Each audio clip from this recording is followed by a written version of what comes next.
Hello বন্ধুরা, টুসি রান্নাবাটি চ্যানেলে সবাইকে স্বাগতম। কবিগুরু রবি ঠাকুরকে শ্রদ্ধা জানিয়ে আজকের আমি ওনারই এক পছন্দের রেসিপি আপনাদের সঙ্গে শেয়ার করছি। আজকের আমার রেসিপি তেঁতুল পোস্তের চাটনি। এই তেঁতুল পোস্তের চাটনি বানানোর জন্য আমি একটা পাত্রে 3 টেবিল চামচ পোস্ত বাটা, 2 টেবিল চামচ তেঁতুলের কাত, 2 টেবিল চামচ চিনি আর 2টো শুকনো লঙ্কা আর 1 টেবিল চামচ 5 ফোড়ন নিয়েছি।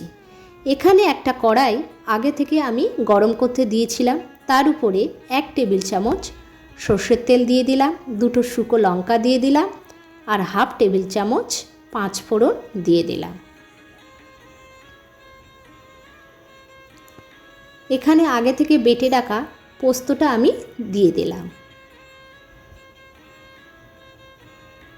এই সময় আঁচটা একটু লোতে রাখতে হবে।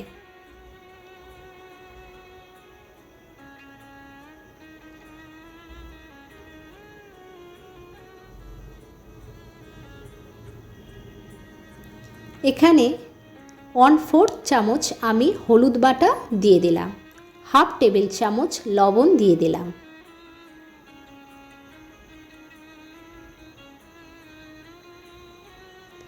এখানে সামান্য একটু জল আমি দিয়ে দিলাম, দিয়ে 2 টেবিল চামচ চিনি দিয়ে দিলাম।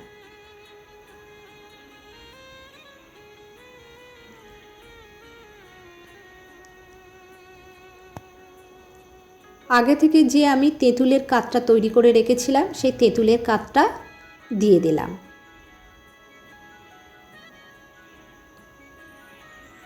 দিয়ে ভালোভাবে একটু নেড়ে দিলাম। আমার তেঁতুল পোস্তের চাটনি রেডি হয়ে গেছে। এটা আপনারা বাড়িতে সহজে তৈরি করে নিতে পারবে।